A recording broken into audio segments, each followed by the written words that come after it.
Welcome back to another edition of Post Media's Ottawa Senators panel. I'm Ken Warren. Special guest this week, Nick St. Pierre of Unique 94.5. Thanks for coming in, Nick. Pleasure, Ken. Once again, lots to talk about. And actually, we're going to kick this off probably here with big win for the Senators against the Toronto Maple Leafs. And it's like a 6-2 win on Saturday, 2-game winning streak. But any victory over Toronto or loss is magnified 10 times or 100 times from any other victory. Your impressions, Nick, of Saturday's win? Well, I thought it was a great performance, and a little bit like Marc Crawford said, one of the best of the season. Again, let's keep in context that this team is playing without pressure, so obviously there's less on their shoulders. But as a first impression for Veronneau, who was in his only second game, I love what he did, and I think that the team, and I don't know if you sense the same thing, but for a rare occasion, I sense that the team lately is pushing in the same direction, which is a good thing. Okay, well, so as we said, Toronto, and Toronto, this isn't a Toronto show. Toronto has all sorts of issues to deal with right now. 23 goals in 4 games. They got to straighten some things out. That's their problem. Exactly, not a Toronto show. Here in Ottawa, though, now you look at this, and when Marc Crawford came in, it was kind of a bumpy ride. They won a game in Florida. Back-to-back wins. He's now 3-1 as interim coach.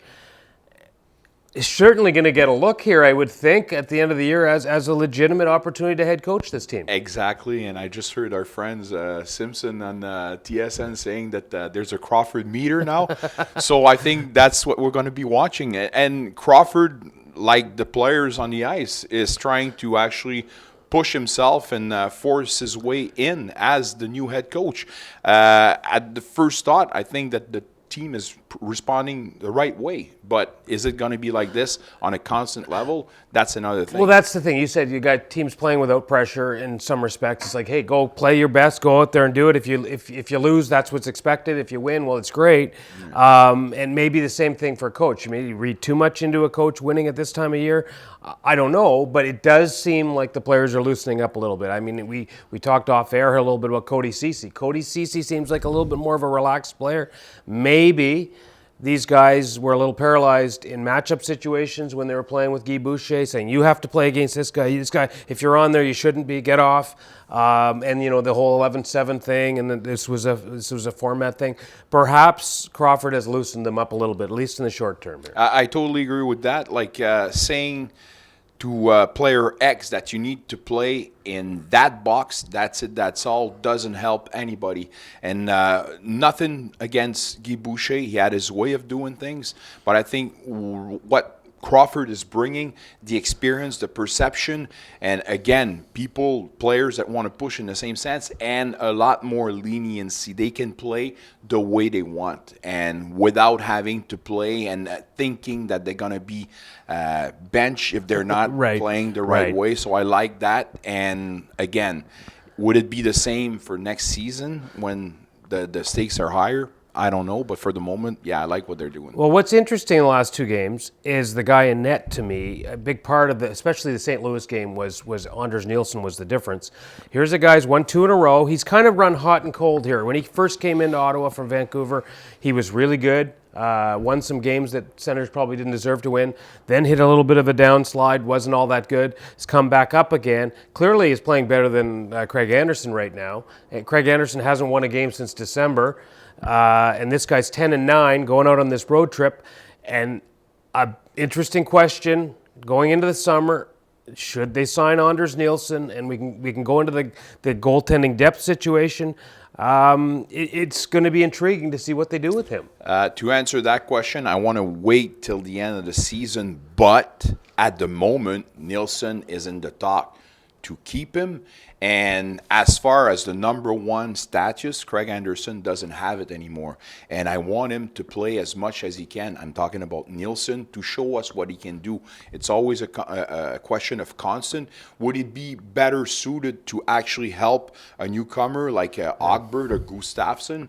Well, you have to answer. Yeah, I'll answer that question probably at the end of the season. But for the moment, I want to see Nielsen in front of the net as much as he's playing the way he's played lately. It's interesting. Marcus Hogberg, you mentioned down in Belleville, he's running the table for them. They're on an incredible run. They're into a playoff spot. Looks pretty good, like they're going to make the playoffs when that looked completely unlikely 2 months ago. So Hogberg is doing what he's supposed to be doing at this point in his career and being a number one goalie in the AHL. He had a little brief time here. Played okay, I would say, when he was here. He had some good games, some not so good games. Did not win up here, went back down there. Seems to have got it together. He's a bridge to Philip Gustafsson, who actually has been sent down to Brampton of the ECHL. So he's going to be a while. No problem with that either. Yeah. You want to get them in front of the net. What's the use of having Gustafsson and Ogberg at the same level? Nobody's going to have his share of the pie. So get them the number one, ECHL and AHL, and after that, we'll see the result. And to complete the goaltending situation, still playing in NCAA is Joey Decord. And he's had an outstanding year, a late-round draft pick. Certainly, I would think the Senators would want to re-sign him and not cut Decord, because if they did that, you're giving up a legitimate prospect and another guy that could push and maybe play in the AHL next year, depending on what happens with Hogberg and Gustafsson. I think it's interesting, and I don't know what they're going to do. Anderson's still got 1 year left next year. I would assume he'd keep him around. But if Nielsen's here and Hogberg, it's going to be a really intriguing question for the organization. The tandem for next season cannot be Anderson and Nielsen. It's going to be one or the other that's going to be helping a newcomer. I don't want to be the continuation. It's done. The guy rebuild. The guy we forgot in this too is Mike Condon, who's got a contract for next year. But I would assume they'd buy him out if he's healthy. If he's injured, then he's just going to be mingling around the organization. So that's a tricky one.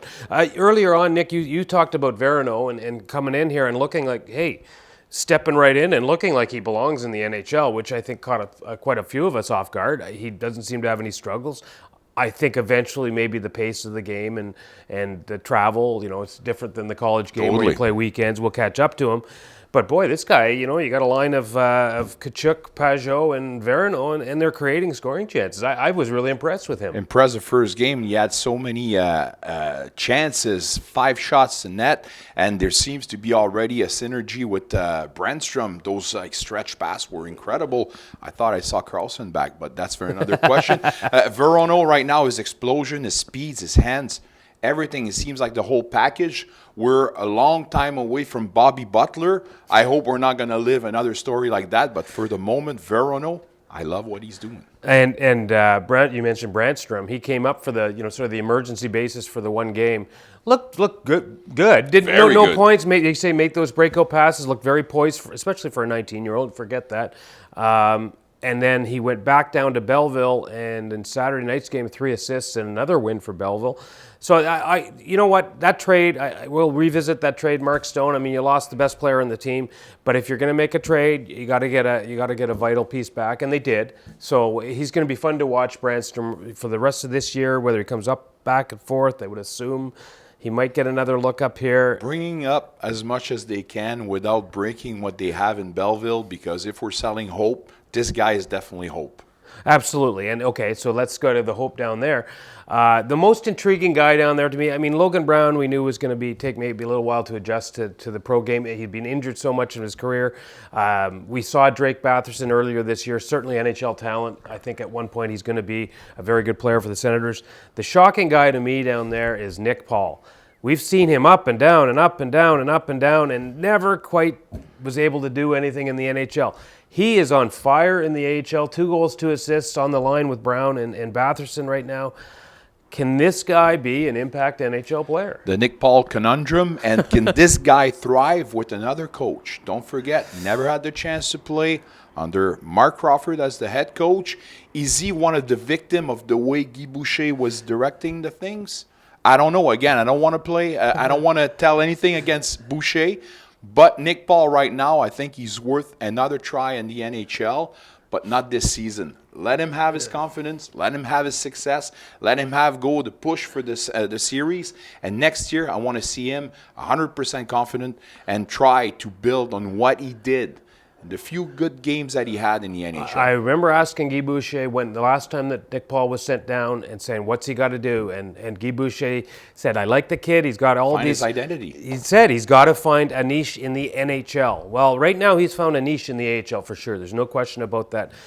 So that is a fun thing to watch. I'm more intrigued right now by Belleville than Ottawa, quite frankly. Totally. Because you're going to have maybe a playoff run here. But it always depends. Do you see him on the top 6? If you see him on the top 6, play him in the NHL on the top 6. Don't put him on the 4th line with 5 minutes a game. Right. Give him the seeds that you see him in the near future.